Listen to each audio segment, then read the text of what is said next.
కళ్యాణ్ గారు కృతజ్ఞతలు చెప్పారు.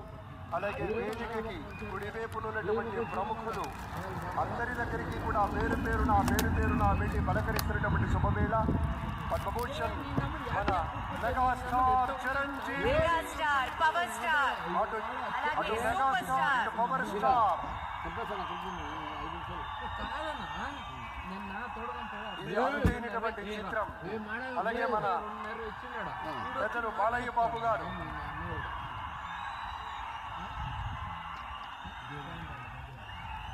సూపర్ స్టార్ తలైవార్ రజనీకాంత్ గారిని పలకరిస్తున్నారు ప్రధాని. వారి లేడీస్ అండ్ జెంటిల్మెన్, మనస్ఫూర్తిగా వారి శుభకామనలు అందుకుంటూ మన బాలయ్య బాబు తోటి కరచాలనం చేస్తూ ముందుకు వెళ్తూ ఉన్నారు. వేదిక మీద అందరినీ పేరున పలకరిస్తూ రజనీకాంత్